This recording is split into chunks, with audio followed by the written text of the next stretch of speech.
Salut les amis, aujourd'hui j'essaie débarque chez les ch'tis, mais les ch'tis ventilistes. On est à Dunkerque, sous la pluie, mais il pleut partout en France aujourd'hui, donc c'est pas un cliché. On doit retrouver Laurent de Ventile Pur Habitat. Avec son équipe, il est sur le chantier d'une maison passive, là à 300 mètres de la digue de Malo. Il a envie de partager avec nous quelques conseils lors de la pose de ventilation double flux. Allez, on file. Les gens du Nord ont dans les yeux le bleu qui manque à leur décor. Les gens du Nord.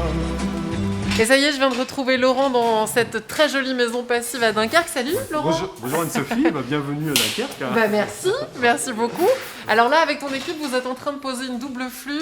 Explique-moi tout depuis le début, comment vous vous y êtes pris. Alors ici, effectivement, nous sommes dans une maison passive, donc sans chauffage conventionnel. Okay. Donc dans notre région, dans les Hauts-de-France, systématiquement, nous avons une VMC double flux avec un très haut rendement. On va sélectionner par rapport à son rendement au certificat Passivos. Alors nous, effectivement, en tant que ventiliste, lorsqu'on reçoit le projet, on doit dimensionner les débits. On le fait parfois avec le bureau d'études. Ici, c'était le cas, il y avait un bureau d'études, donc on a travaillé en parallèle. Quand on ne s'effraie pas dans l'habitat, c'est assez facile. Nous n'avons pas les mêmes contraintes que dans du tertiaire, avec des débits foisonnés, des calculs de pression. Ici, c'est un réseau qui est très compact, à faible perte de charge. Donc les enjeux ne sont pas du tout les mêmes dans un tertiaire, avec un équipement, avec une CTA et des débits importants. Donc une fois effectivement qu'on a dimensionné notre réseau, on va réaliser des plans de calpinage. Ouais. Voilà. Donc on va retrouver nos supports de bouche, nos réseaux, l'emplacement de la VMC qui est dans le local technique. Ouais. On va ensuite rencontrer le charpentier, parce qu'ici nous sommes sur une ossature bois. Voilà, ce sont des caissons qui ont été préfabriqués et qui ont ensuite été insufflés de ouate de cellulose. D'accord. Et bien en amont, en fait, on a rencontré le charpentier pour que nos traversées de parois, que ce soit ici la prise d'air neuf, ne tombent pas dans un montant. Donc on a un montant ici, un montant ici, on est bien entre deux montants. Okay. Et de la même façon, pour le rejet en toiture, il y a un chevêtre qui a été réalisé par le charpentier pour que notre réseau de ventilation soit le plus direct possible. L'enjeu étant de faire un réseau de prise d'air neuf et de rejet d'air vicié le plus court possible, car c'est de l'air froid qui entre dans le bâtiment. Et malgré tous nos efforts, on va réussir à l'isoler et à obtenir un R autour de 2,5, 2,6, ce qui est très faible finalement pour une maison passive où il y a certaines parois qui sont à carrière de 5, 6, 7 dans ce projet. Une fois que nous avons un clos couvert, une fois que les fenêtres sont posées, donc c'est le cas aujourd'hui, nous venons poser les réseaux de ventilation. Voilà. Donc ici, nous sommes sur un réseau pieuvre, c'est-à-dire que chaque bouche a sa gaine. On utilise de la gaine en PEHD, en polyéthylène de qualité alimentaire sans recyclage. Voilà. Moi, j'utilise uniquement des diamètres, des gaines de 90 mm de diamètre. Pourquoi ? Alors, par rapport aux vitesses d'air qu'on peut avoir dans le réseau et par rapport au niveau acoustique et par rapport à mon dimensionnement de réseau. Voilà. Dans certains cas, ça m'évite de mettre 2, 3 gaines d'un plus petit diamètre. Voilà. Donc aujourd'hui, pour faciliter aussi les choses dans mon stock, je n'ai qu'une seule référence de gaine pour tous mes chantiers. Donc aujourd'hui, nous posons ce réseau, donc les réseaux d'extraction d'insufflation. Donc nous avons déjà posé hier les réseaux principaux qui sont ici en acier galvanisé. Ils ont été dégraissés dans notre atelier.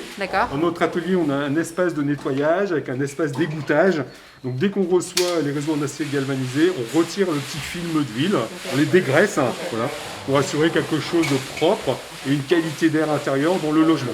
Il y a un petit film d'huile qui est utilisé lors de la fabrication, c'est pas de l'huile alimentaire, pour le pliage du conduit.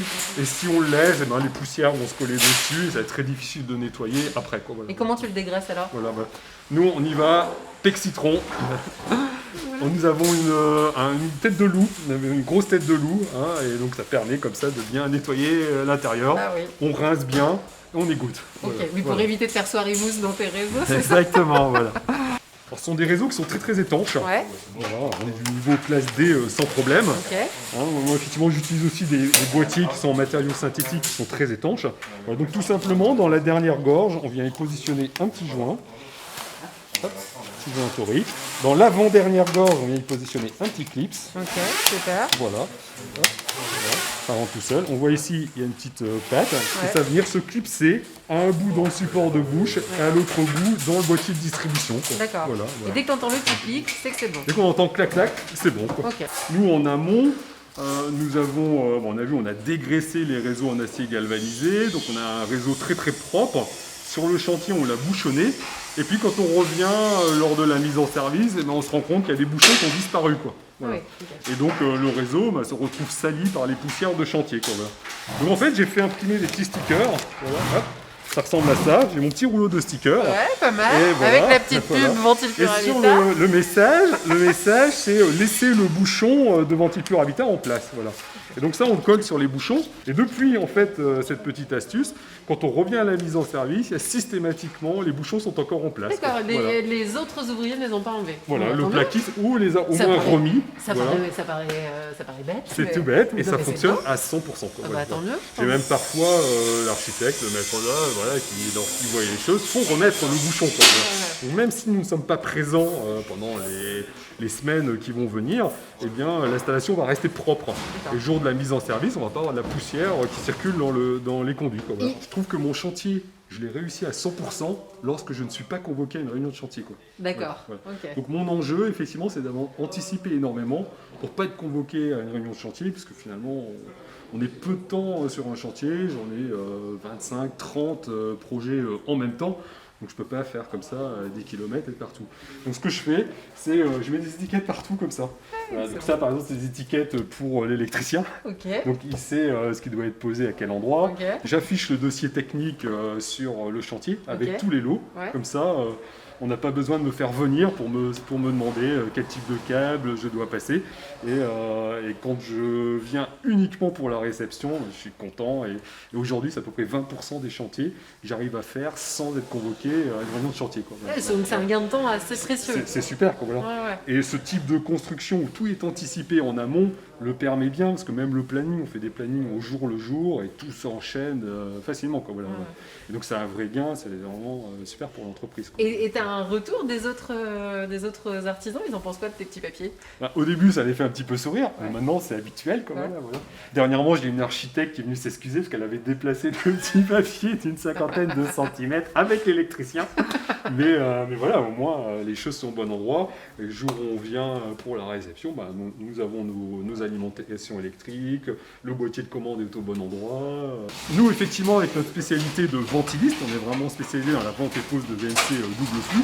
En fait, notre succès, c'est le réseau. Voilà, on fait partie d'un collectif qui s'appelle le collectif des acteurs régionaux du Passif. Voilà, je suis dans un autre aussi groupement d'entreprises. Et c'est dans le cadre de ces réseaux qu'on arrive à créer des choses comme des journées portes ouvertes, comme à faire des petits salons ensemble et comme ça rencontrer nos futurs clients, nos futurs prospects. Donc c'est vraiment le côté réseautage, même si naturellement je ne suis pas quelqu'un de réseau. Dans notre métier, finalement c'est un métier assez peu connu, parce que même les salariés sont amenés à expliquer à leurs confrères ce qu'ils font, sont interrogés par les clients, donc c'est vrai que c'est très intéressant, quoi. On est vraiment reconnu par rapport à ce que l'on fait. Et c'est très valorisant pour toute l'équipe. Ouais. Dans notre région, on dit c'est quoi ton brin, quoi. Voilà.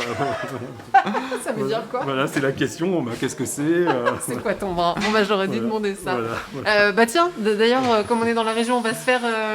Est-ce que tu m'as trouvé une petite spécialité de Dunkerque ou pas? Ah bien, je t'ai Laurent? ramené des petits biscuits. Oh là là, Je les oh là adore. là. Elles sont fabriquées pas loin d'ici, voilà. Bon bah je pense que c'est un J'ai chantier remarqué qui va sur nous chaque finir. reportage, il y avait un petit truc, un café, donc voilà. Laurent sait me parler, voilà. Bon bah merci beaucoup. Voilà. Et puis bon chantier à toi. À très vite. Merci, voilà.